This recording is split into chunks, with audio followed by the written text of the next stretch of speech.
On voyait que les Américains devaient marcher sur leur fierté et leurs principes. Une liberté de penser. Mais il le fait d'une façon particulièrement grossière et maladroite. Une force internationale. Et même, on va plus loin. Luc La Liberté. Je le savais, Luc, je le savais. Le pont qui est tombé à Baltimore, c'est de la faute à Biden. Ben voilà, le président. Et pourquoi c'est de sa faute? Pourquoi est-ce de sa faute, Richard? C'est là où c'est important. Il dormait quand c'est arrivé. Figure-toi que le président américain, à 1h30 dans la nuit, il dort.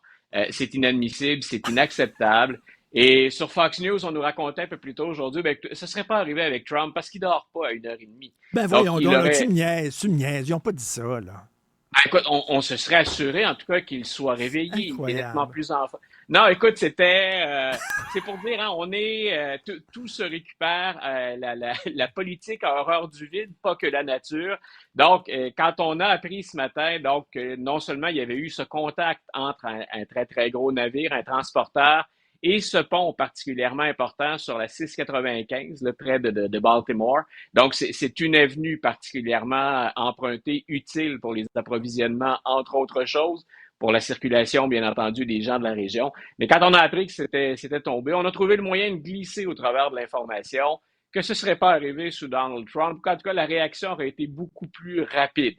Que peut faire le président à 1h30 quand un navire sur lequel il n'a aucun contrôle frappe le pont? Ben écoute, bonne chance pour ceux qui vivent dans les faits et non pas dans une réalité alternative. Mais on est parvenu à tenter de récupérer, en tout cas, ce qui est une véritable catastrophe, soit dit. Donc, on cherche encore des victimes, on sait qu'il y en a, on en cherche d'autres. Puis en même temps, c'est catastrophique pour l'économie de la région. Donc, ce fameux pont-là, je le répète, a une importance stratégique particulièrement grande. Mais ça montre à quel point c'est tellement polarisé que la moindre petite affaire, on veut l'utiliser, l'instrumentaliser à des fins politiques, plutôt que de dire c'est une tragédie, ça dépasse la chicane entre républicains et démocrates. Ça dépasse la partisanerie politique. Ben oui, incroyable. L'ancienne présidente du Parti républicain passe à NBC. Oui. Et là, écoute, les journalistes et les animateurs de la chaîne sont en joie le vert. Voilà, la nouvelle est intéressante parce que, rappelle-toi, d'autres médias ont essayé ça. Fox News, à l'occasion, invite des démocrates. Et on avait déjà dit, toi et moi, c'est bien que des démocrates y aillent. On s'attend à des confrontations, mais on donne l'occasion de présenter des points de vue.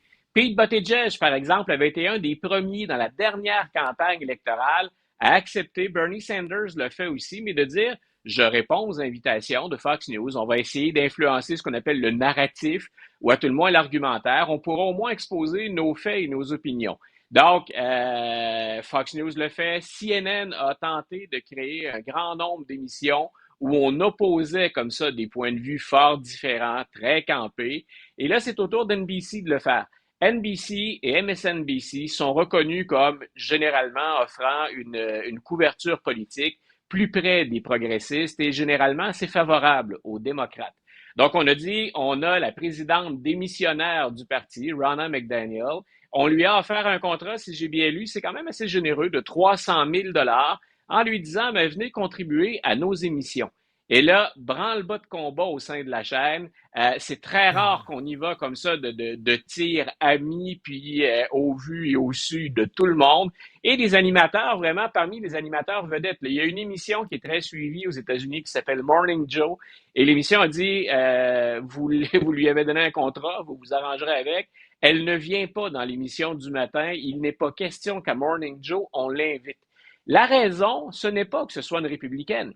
La raison, c'est qu'elle a, depuis pendant qu'elle était en fonction, parce que Donald Trump lui a demandé de partir, et bien sûr, elle a obtempéré, elle a obéi. Donc, Mme McDaniel, qui a quitté son poste, elle n'a jamais contredit Donald Trump depuis la campagne 2020. Donc, ce dont on l'accuse ou ce qu'on lui reproche, c'est d'avoir avalisé tous ceux qui, chez les complotistes, disent il y a le Deep State, il y a l'État secret, l'élection a été volée, on a lésé Donald Trump. Donc, finalement, on dit, écoutez, vous venez accorder une certaine crédibilité, vous venez accorder une légitimité à quelqu'un qui a encouragé les pires mensonges, alors que nous, puis là, on parle plus des journalistes, alors qu'on nous oblige, bien entendu, et c'est normal, à respecter des faits, Là, vous donnez la parole et un généreux contrat à quelqu'un qui a entretenu les pires mensonges politiques, visant, entre autres, à saper la crédibilité. Donc, j'ai hâte de voir comment NBC va se Mais sortir de ça. Mais Oui, elle aurait été embauchée comme chroniqueuse, c'est-à-dire pour donner son oui, voilà. opinion. C'est pas une Parfait. journaliste objective là, en même temps. Non. Là, tu sais. Voilà, en même temps, on a dit, écoutez, on veut lutter contre la désinformation. Et c'est vrai que les chroniqueurs, ils vont de leurs opinions, mais même Hmm. chez les chroniqueurs, on s'attend au moins à ce qu'ils respectent les faits. Ben oui. Ensuite, ce qu'on leur fait dire, on aime ou on n'aime pas, voici pourquoi je vais dans telle direction, mais ça, c'est le rôle du chroniqueur. Et on le sait, la chronique, c'est ce qui fait vivre les médias. Aux États-Unis en particulier, ce qu'on veut, c'est des chroniqueurs. Ce sont des opinions tranchées, et Dieu sait qu'il y en a. Mais là, il semble que pour les journalistes et les autres animateurs de la chaîne, on soit allé trop loin. Grosso Qu'on a- modo, ceux que tu appelles généralement des coucous, ben là, on dit, écoutez, c'est comme donner la parole aux coucous pour Ben, c'est montrer ça. patte blanche du côté du fair and balance, hein, comme le disait Fox News De faire dans son rentrer enquête. le renard dans le poulailler, là, finalement. De faire Exactement. rentrer quelqu'un, une complotiste dans une Voilà. chaîne qui se veut sérieuse. En terminant, journée importante, la Cour suprême se penche sur la pilule Hey. abortive à compter de ce matin. Voilà, il n'est pas question que de M. Trump qui a obtenu hier une Oui. réduction du montant qu'il a versé. Je pense même que c'est une bonne chose, mais la Cour suprême, c'est qu'elle débute aujourd'hui, donc c'est l'écoute des argumentaires autour de l'accès à la pilule abortive. Pendant la pandémie, obtenir avant la pilule abortive, on ne pouvait le faire qu'en consultant un médecin ou encore une infirmière spécialisée. La FDA, donc la Food and Drug Administration, qui est responsable finalement de la reconnaissance ou de la légitimité de certains médicaments et de certaines pratiques, pendant la pandémie, a dit cette fameuse pilule abortive, on va pouvoir maintenant l'avoir plus facilement. On peut l'avoir en consultant n'importe quelle infirmière, on peut l'avoir dans des pharmacies et ça peut être à la suite d'une consultation web.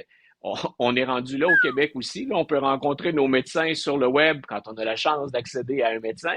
Donc, aux États-Unis, on a dit, bien, cette pilule abortive, on peut l'avoir comme ça. Et là, la Cour suprême se prononce justement sur ce que la Food and Drug Administration a mis en place comme système. Et c'est important parce que si la Food and Drug Administration va de l'avant et qu'elle dit ça, c'est que cette pilule abortive, on dit qu'elle est sans danger pour la santé Mais de la femme. Il y a un certain nombre de jours, bien sûr, pendant lesquels on peut la prendre, pendant lesquels on peut l'obtenir et la prendre. Mais on dit scientifiquement, les risques sont quasi absents dans ce dossier-là. mais Donc, Luc, ceux oui, qui disent là, que, pour reprendre le gang que tu avais cité l'autre jour, que la ben, vie commence dès l'érection, là, alors ceux qui disent ça disent ben, la pilule abortive, ça le dit, c'est un avortement. Donc, voilà. j'imagine que les États qui interdisent l'avortement, ils peuvent pas vraiment permettre la pilule abortive. C'est un peu bizarre. Ça serait incohérent, non? Ben voilà, c'est là où l'avis de la Cour suprême va être très important. C'est qu'on a envoyé la question de l'avortement dans la Cour de chacun des États. Il y a des États qui interdisent toute forme d'avortement. Beaucoup d'États qui limitent l'avortement le font en fonction du nombre de semaines. Par exemple, on a ce qu'on appelle les heartbeat laws, hein, à partir du moment où on entend le battement du cœur du bébé. Dans les 10 premiers jours, on n'entend pas le cœur du bébé. Donc, il y a plusieurs femmes qui disent, écoutez, on peut avoir accès à cette pilule-là parce qu'on n'est pas encore rendu au nombre de semaines, même le nombre de semaines le plus sévère, à moins d'interdire systématiquement toute forme d'avortement. Donc, OK. ça peut se faire dans les États, mais un des problèmes, c'est qu'on peut franchir, puis quand on le fait en virtuel, on peut franchir aisément les lignes des États, encore plus quand on consulte en virtuel.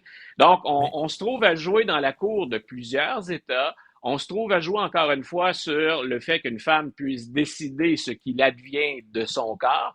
Et en même temps, on va peut-être, moi c'est ce que je vais surveiller, remettre en question tout le volet scientifique derrière l'acceptation de ce oh, médicament ou de cette pilule on va. et, et le fait qu'on n'a pas besoin forcément de consulter un médecin pour y accéder. Donc, il y a quelque chose là-dedans qui va reposer sur un argument scientifique.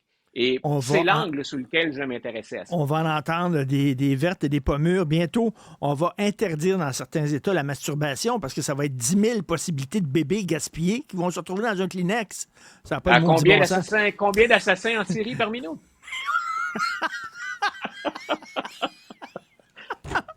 Je te laisse là-dessus, Luc. Salut. Bonne journée, Richard. Alors, Luc La Liberté. Merci beaucoup à la formidable équipe avec qui j'ai le privilège de travailler à la recherche. Florence Lamoureux, Marianne Bessette. Merci à la réalisation, la mise en onde de Jean-François Roy, Tristan Brunet-Dupont. Merci beaucoup. On se reparle au prochain épisode.